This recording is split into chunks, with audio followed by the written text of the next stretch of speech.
We have reached the last session of the retreat, and I wanted to use the metaphor of a space conquest because I think it's what we have done this week.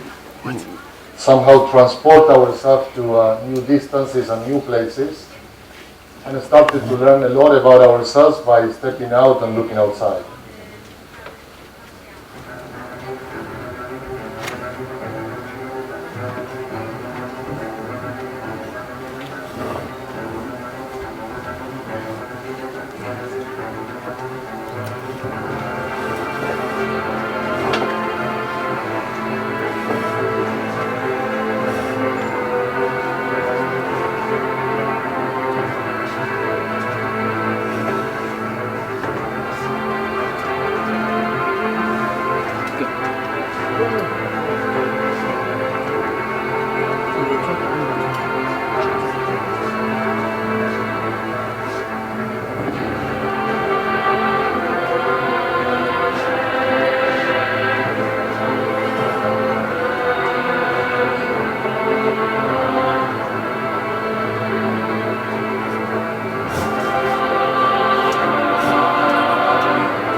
What is interesting about this field of space exploration is that it is said that in the 20th century, and I found it very interesting, nothing has shaped the collective mentality of human beings more than space exploration.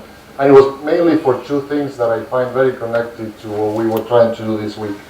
Number one is because it showed our real size. When you are put in the context of the space, the Earth actually looks very small.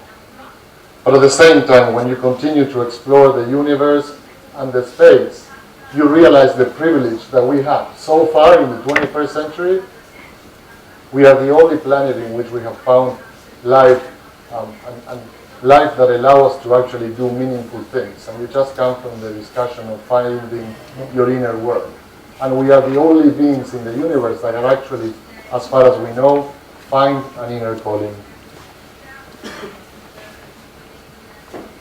Now, the concept of the retreat was about the outside in, and the outside psychologically is a very disturbing perspective. All of us actually are very much inwards. We live the life inside of us, even if we have the illusion of being in the space. Everything that we process, I think Eldar said this in his presentation, is about our interpretations. It's about the way our mind actually processes what we see.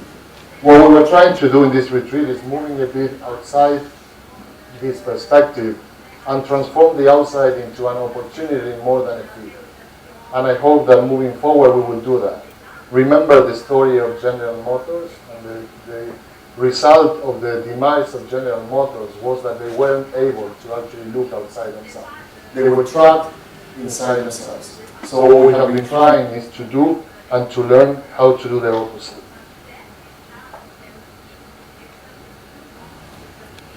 We described in one of the sessions the importance of visibility and why visibility matters for IFAD, and what is the image that we have of ourselves and others have of ourselves.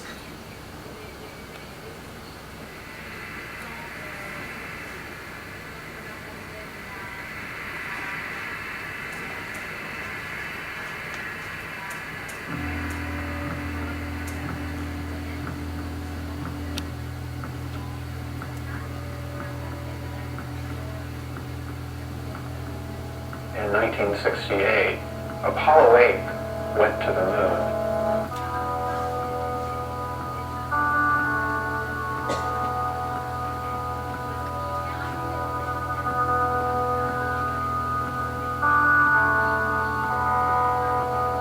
They didn't land, but they did circle the moon. And I was watching it on television, and at a certain point, one of the astronauts casually said, "We're going to turn the camera around and show you the Earth." And he did. And that was the first time I had ever seen the planet hanging in space like that.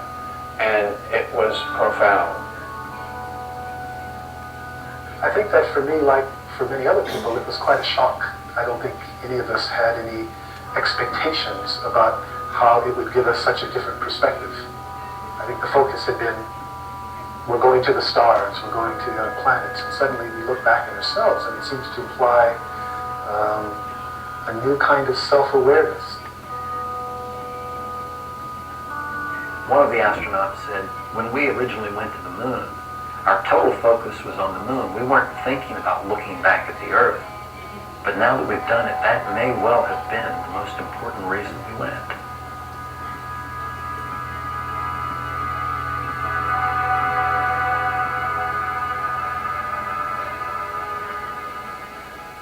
I actually like very much the words "a new sense of self-awareness," and I do believe that that is actually the key for visibility. You think that when you go out, you start looking at your clients and only understanding your clients, but in my view, is the most important step to understand ourselves better, to see IFAD in a way hanging in the space.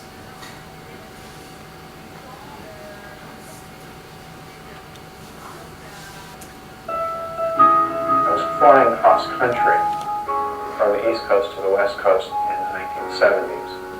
And I was looking out the window, and as I was looking down at the planet, the thought came to me, anyone living in space element or living on the moon would always have an overview. They would see things that we know, but we don't experience, which is that the Earth is one system, we're part of that system. So they call the overview effect the effect that the astronauts have when they go to the moon or the space and see the totality. It's actually the uncanny sense of understanding the complete big picture. I find this very related to what we discussed. Remember the conversation about the end of project as an instrument. Well, in the space, nothing actually changes on the micro. The changes are macro and they have effects on the micro. And I think we need to reflect jointly as we move forward how to do that. How to bring the big picture to what we do so that we can actually affect the changes that have a lasting impact on what we do.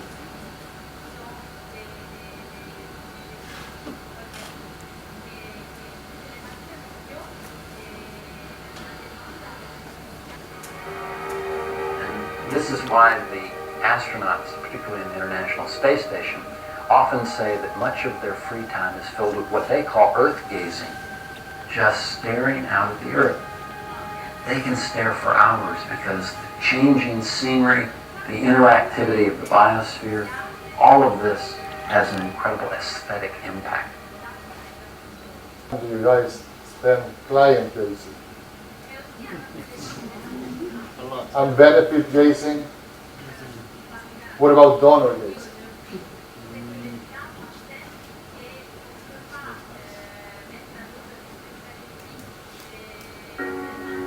But the next natural evolution is understanding the life in space.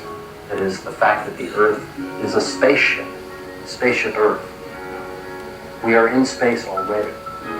It's just that we haven't brought that into our perspective as we live here on Earth.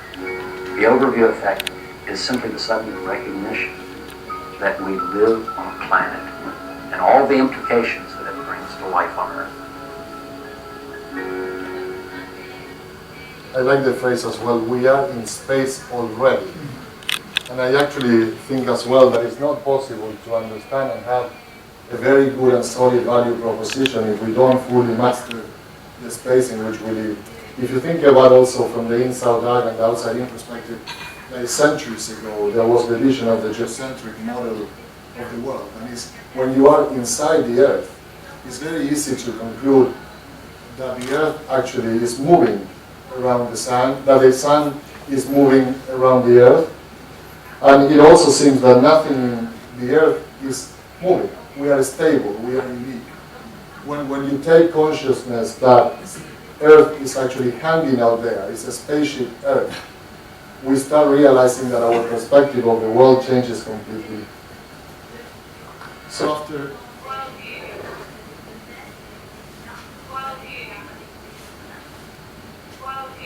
after the one-on-one on astronomy that we just had, I wanted to derive on 3 words that originally derived from astronomy, and perhaps we're not aware. Number 1 is worldview. and as the definition says, is your conception of the world, the lenses through which you see the world. It's perhaps the most important element for your happiness. It determines even your inner calling, if we reflect on the exercise that you were just doing. We know that optimist people see a lot of changes happening in the world, and pessimist people actually are predicting every day the demise of everything. Now guess what? The same world. Worldly. Worldly. Worldly. Worldly is also a very interesting word because we tend to associate worldly with global, with something that captures the totality. In a way, when you derive that thinking, it leads you to think that it's something abstract. But worldly, when you understand the definition, means earthly. It means made of the components of the world, of the most basic components of the world. You derive it and it means being practical. And it refers to people that understand the totality, but when they have a problem, they find a solution that is the most practical one. It's not global, because global is too far away. It's a very big word. And it's not local either, because local would take you completely away from the meaning. It's being embedded in the elements that make a good decision practical. And I was thinking about as well on many of the things that Ellen said. When you meet your client and when you support your clients, you're going to be worldly. Worldly means bringing the world of knowledge that you guys have, but choose the most practical solutions that will solve the problems of the client. Local. Local. Local.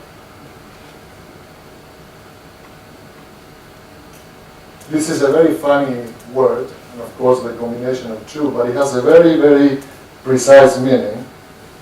And it's actually building the outside view from the bottom up. It means understanding the world based on your experiences. I think the meaning is quite profound. Several of you heard me already talking when I talk about I think in the last retreat, about the Praise of Folly. It's a book that Erasmus of Rotterdam wrote in the 1500s. And he says, imagine if somebody comes from the moon and is given the task of describing humans and gives some critical perspective on what they are seeing. What they would see is pretty different from what they see inside, and the conclusion would be they would say that these guys are a little bit crazy. And there are many reasons and explanations of why of that. I was thinking, what is the aerial view that I will have of WCA, our division, if I come from the moon and I am asked to have a critical perspective? And I chose 3 adjectives to describe this. Number 1 is confined. And based on the discussions of this week, I chose this diagram. And what you see is the Earth moving around the Sun. Now imagine that the Sun is our client and the Earth is ourselves. What you see is that we are always at the same distance. We keep doing these things the same way all the time. But what about if we move to the orbit of the comets? And the comets are closer to the Sun at times, but further away from the Sun when they don't need to be so close. And this brings me to some of the examples that Ellen was describing. You perhaps want to be very close to the client when we want to support them in implementing the projects, the activities, be always available. But there are a lot of moments of transparency, a lot of moments of corruption where we don't want to be so close. We want to take a perspective that is more closer to what the comments do. The second one is bounded. If you understood the overview effect, it says that when you are on the moon, you don't see the limits and the boundaries of the planet. You don't even see something as clear as this. But when you become closer, you see plenty of boundaries. I chose to put the plaques of the Earth as boundaries because they say, when you read about space, that perhaps when you approximate, these are the only boundaries that people can actually see. Well, us, we don't see them. They are very invisible for us. But we are surrounded by many other boundaries that, imagine, when you take the perspective, they don't make any sense. And of course, the boundaries of countries, you don't see them, cities, etc. But think about the boundaries of IFAD. We keep saying, I cannot do this because it's not my job, it's somebody else's problem, I have to talk, we are not aligned. If we are unable as a division, and if IFAD is unable as an institution to erase boundaries, then nobody else is seen and don't matter at all for our performance, I think we won't get to where we want to get. We are further away than many, but remember, I'm having a critical perspective here, and I think we have a lot still of many boundaries to eliminate. Final one is infinitesimal.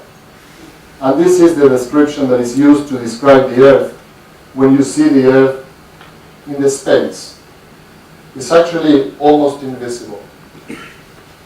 But when you see the Earth in the solar system, the size is actually not too bad. It's not too small, it's not too big, and it has a privileged position in relation to the Sun. In fact, it's the only one of these planets that has life because of the proximity, of the right proximity to the Sun. I think it says a lot about IFAD, but it also says a lot about WCA. And it says a lot about joining forces and becoming part of the system so that our size and our expertise is meaningful. Part of the internal system, but also part of the system of donors, UN agencies, MDBs. On our own, nobody sees us. With others, there is a lot that you can leverage.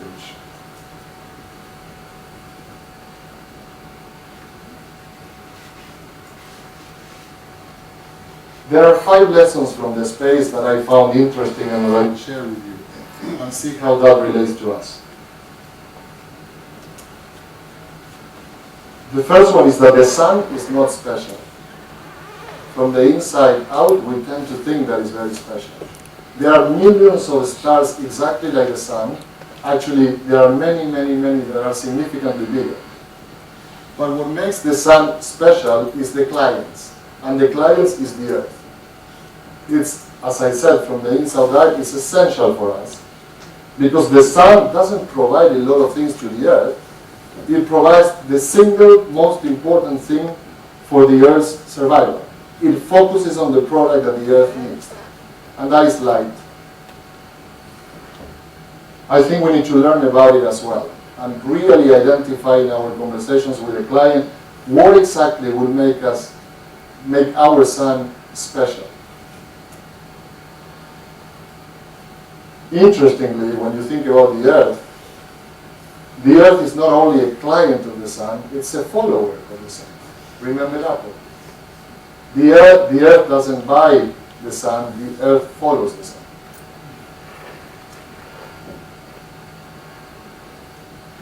Second one is the space is not empty. I learned that there are 3 atoms in 1 cubic centimeter. It means it's full of stuff. It's a crowded space out there. Even when we think about agriculture, it's not only IFAD. There are many, many actors, and Yves talked a lot about even new actors that are not even in our radar. The issue in the space that is interesting is that if you suddenly get distracted and move to the left and to the right, another star occupies your space. And nobody in this picture actually remembers or even notices a falling star. Many of them will fill the void, and a falling star is forgotten. So I think we need to reflect deeply about it as an institution and as a division. What is the space that we want to occupy, and how do we guard that space so that there is no falling star, there is a shining star? The number 3 is about dark matter. And dark matter and dark energy is 95% of the space, which means that the things that we understand about the space, all the information that we have in the world about the space, is less than 5%. We have very, very little knowledge of what is happening out there. The same for us, I think, very little knowledge about the clients. Again, Ellen talked a lot about history, politics. Read, get to know your client. If you don't get to know the 5% that we can actually know, What are we going to do with the 95% that we don't know? It's only 5% that we can access. So get committed and do it. Number 4 is about space junk. All the things that are floating in space that actually have been created by man. These are parts of different instruments, missions, etc. that are floating in the space. There are approximately 1 billion pieces of debris floating on the space, and they travel at a speed that is 20,000 meters per hour. If they crash an airplane, the airplane disintegrates in less than half of a second. I personally found it very similar to what I do, and I think very similar to what you do. Is plenty of junk from there. Plenty of things that distract everything that you are doing on the ground and everything that you are trying to achieve. I think we need to make a very big effort to focus. And you are responsible for that, and I am the first one that should be responsible for that. Keep outside of ourselves the junk that is coming so that we can ultimately deliver. And be able to explain these things. Not simply reject, but explain our logic. If the junk crashes the plane disintegrates. I think you had also several examples this morning on the video with Marika Branchesi. She said all the telescopes of the world pointed at one single star, and then a significant result. So what about all of us pointing exactly to where we want to point? Your own teams, your all sub-teams pointed to the result that we want to achieve and the discovery that we want to discover. Now, a very sobering fact of the space is that we know that darkness is coming. It's almost inevitable. We know that many parts of the space will actually be left outside the light for eternity. And there's very little we can do, but still with global warming, climate change, etc., we're contributing even more to that. We're contributing to Earth to be in the darkness. By 2030, the Agenda 2030, 90% of the people living in extreme poverty in the world will be in Africa. Most of them in West and Central Africa. The great majority of them will be young people.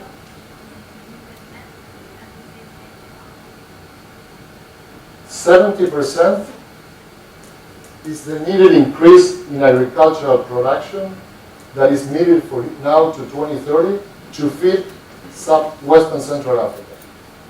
70%. You know what the annual rate of growth is? 2. 40% of the GDP by 2030 in West and Central Africa will be lost as a result of climate change. Half.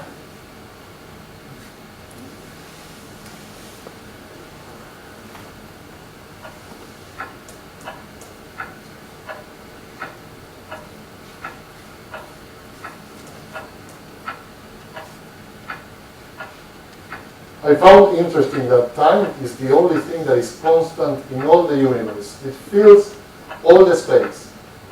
It's everywhere. It happens. It cannot be affected by anything that happens in the space. And time makes imperceptible changes in the universe, but also in ourselves. You don't notice them, but they are happening very fast. Now, I think about ourselves, and when we started working together almost a year ago, but still less than a year ago, and of the many things that were changing while the Earth was rotating, while the world was changing, while IFAD was moving.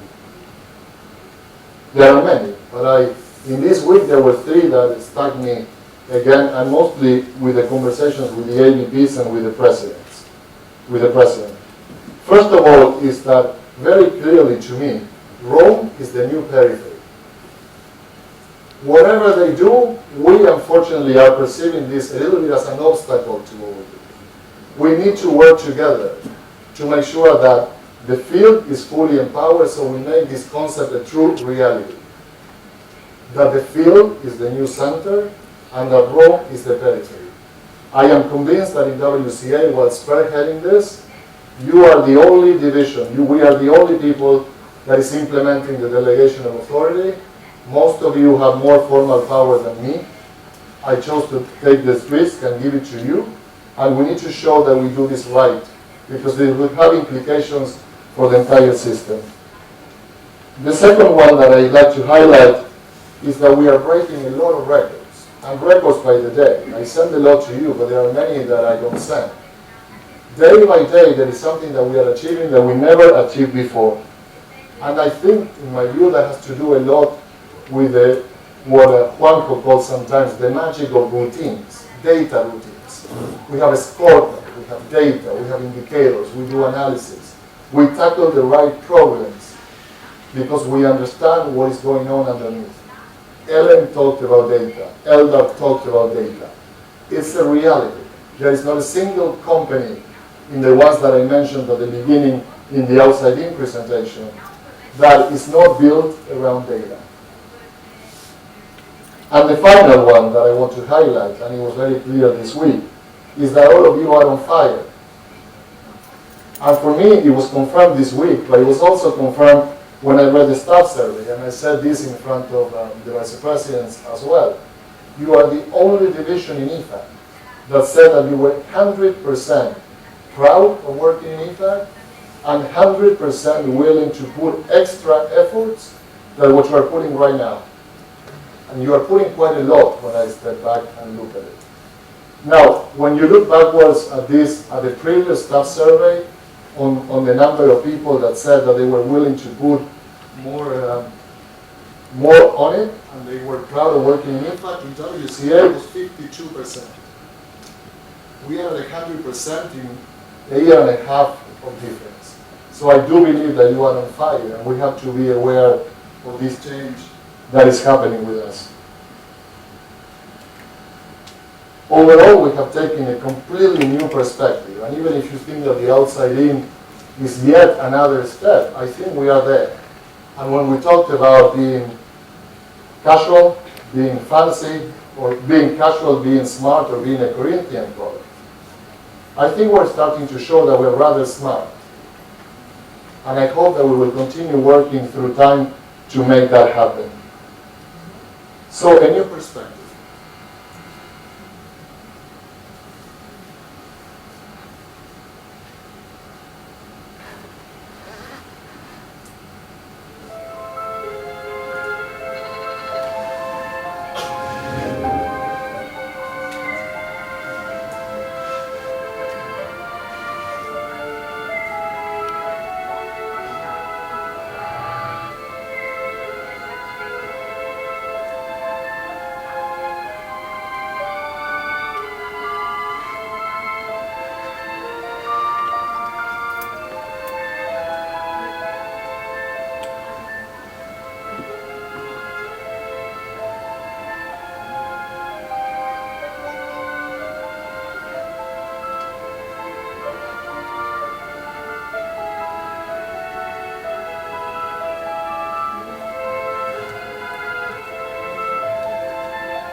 So when do you think is the time to step up and outside-in perspective and actually redouble our efforts to achieve the results that we want to achieve to Agenda 2030? It happens in 11 years.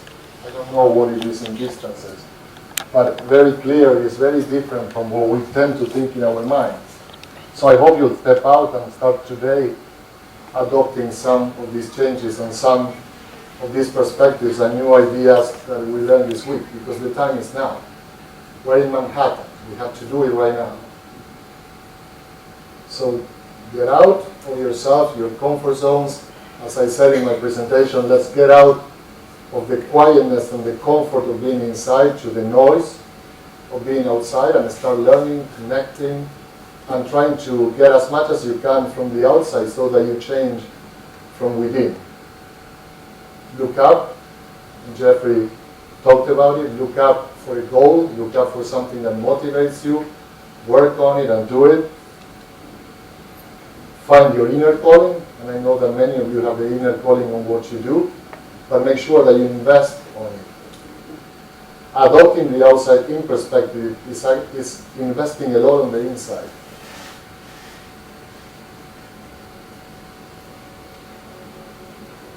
Great, coming up 9 minutes.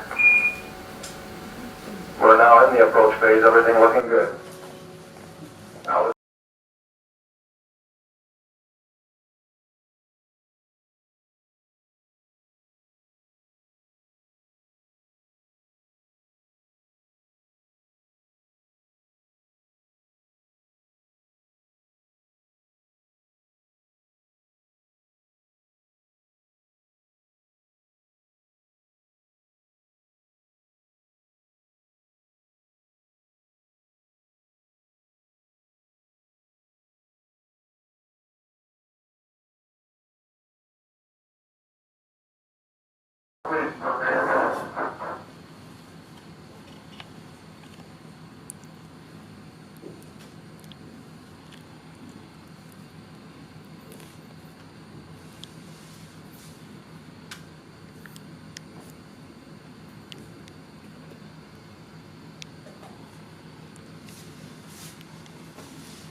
And don't tell me the sky is the limit when there are footprints on the moon. Thank you very much.